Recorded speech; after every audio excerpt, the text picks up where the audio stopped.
especially if you had controlling parents. Hey guys, it's Sarah K Ramsey here to help you find love and success after a toxic relationship so you can bounce back better.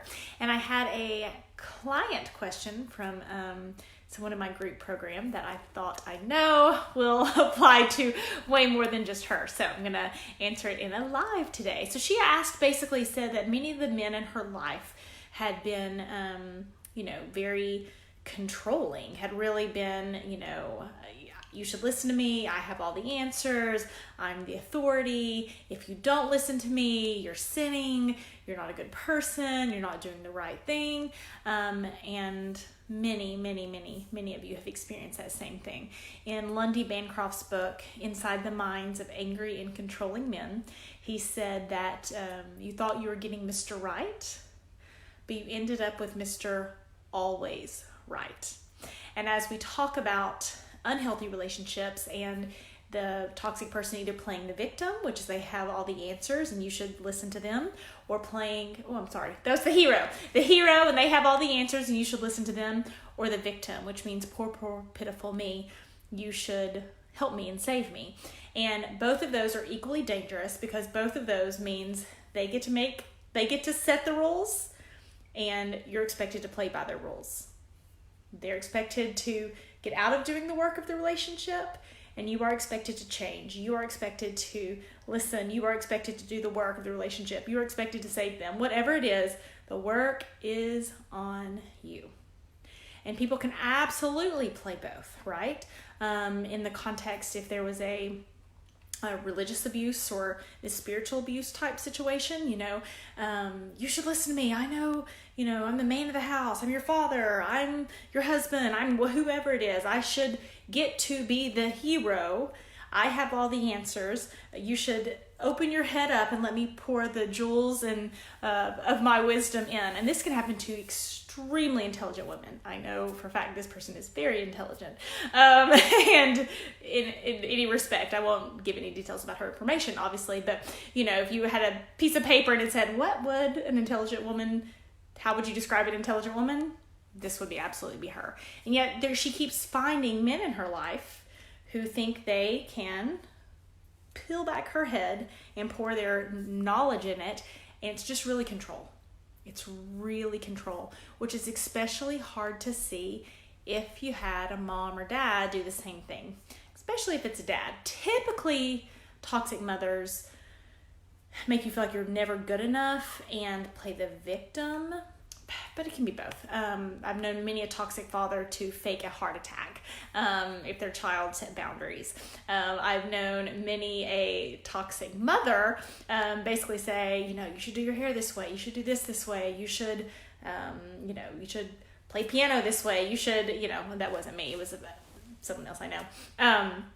But if you have had parents who have never taught you to be your own person, but trained you to be a product or an extension of themselves, and then you start dating, and these men come, and they think of you as like a Barbie doll, right? Like, man, she'd be great if I could just, get rid of that and maybe shape that off. And if you've ever seen Sex and the City, she went in for cosmetic surgery, or I don't know it enough.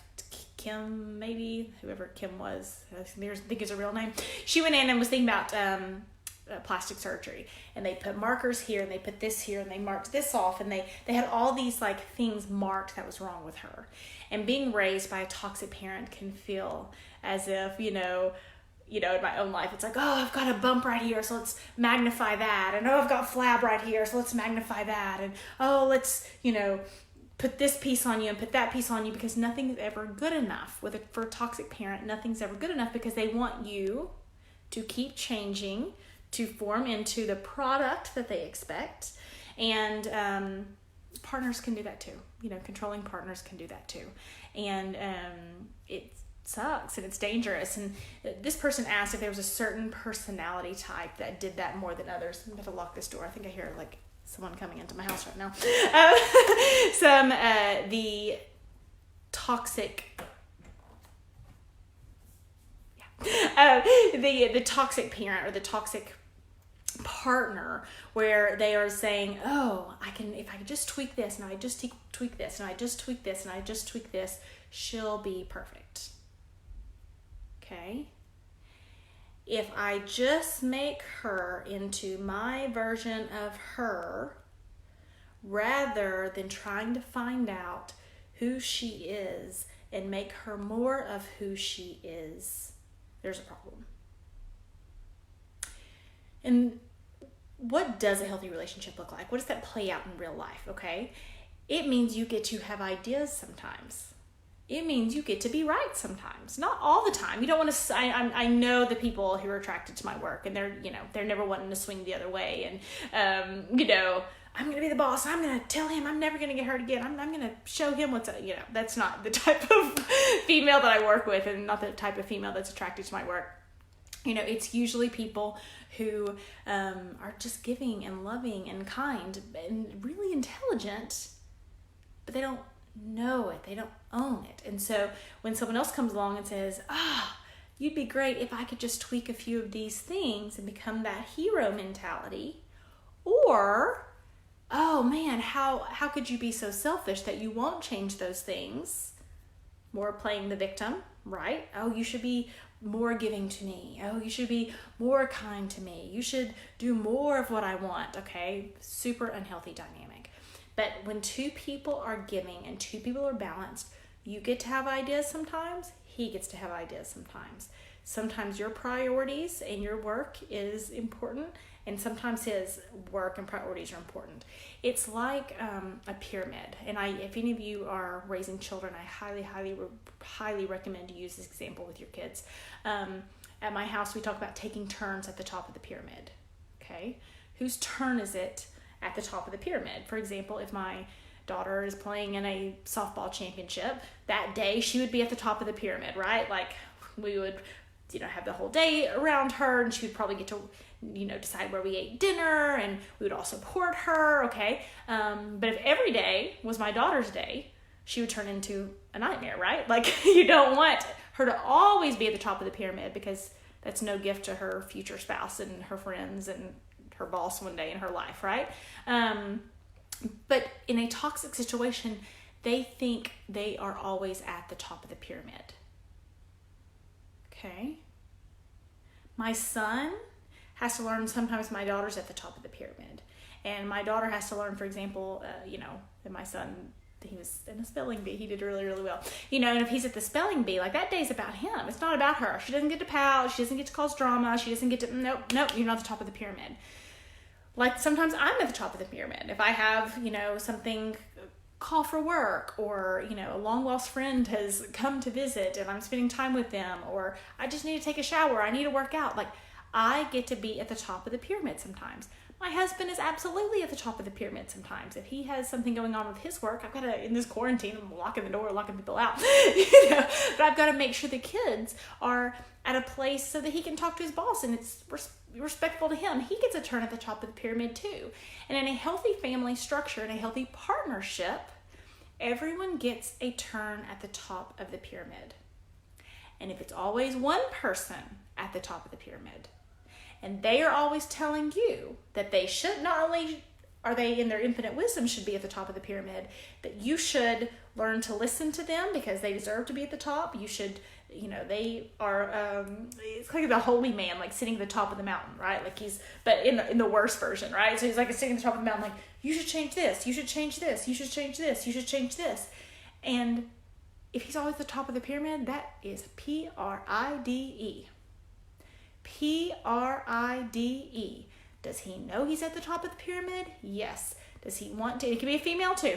Do they want to get off the top of that pyramid? Heck no. They get their way at the top of the pyramid. Okay, I see so many women, they're like, research something on narcissism or something, like, oh, I'll just take this to them. They'll realize what they're doing and want to change. I have never seen it work.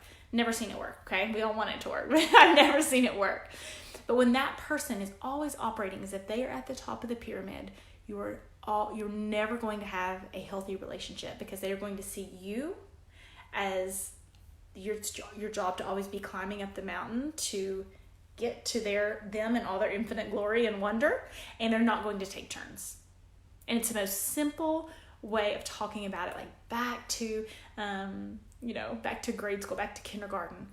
Can you take turns? In a healthy relationship, you take turns. Now, it may be that you love to cook and he loves to mow the yard, right? Like, my husband actually does cook, but, I help him with the yard sometimes, but there's not, usually we pay somebody, but, there's not an expectation that, like, I have to do the yard, right? Like, there's some certain, I'm not talking about jobs that both of you, I don't mind doing laundry. I do all the laundry in the house. He hates laundry. We don't fight over laundry. That's not what I'm talking about, taking turns. I'm talking taking turns on who gets to be the most, whose hobbies get to be the most important, whose rest gets to be the most important, whose interests get to be the most important, whose dreams get to be the most important, whose ideas get to be the most important, whose thoughts get to be the most important. You are every bit as much of a human as them. And if they are trying to steal your humanity by always being at the top of the pyramid, something's wrong.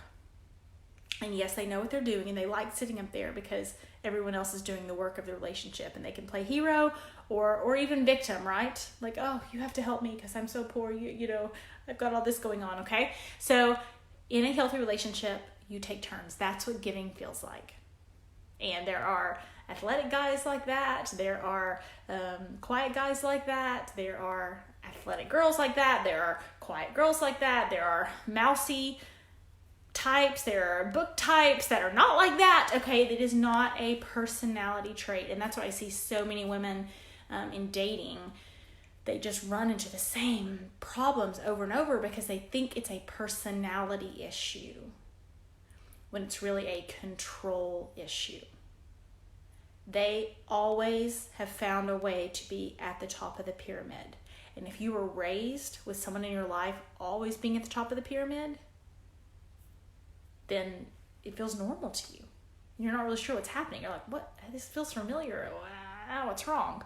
And please, please, please, please, please, please, please, please, please, do not, out of guilt, put your children always at the top of the pyramid. Please, please, please don't always put your children at the top of the pyramid, because then you will you'll have a lot of trouble later on when they're older and you're looking for a healthy relationship with them. So I hope that helps, and I hope you're having a fabulous day, and talk to you later.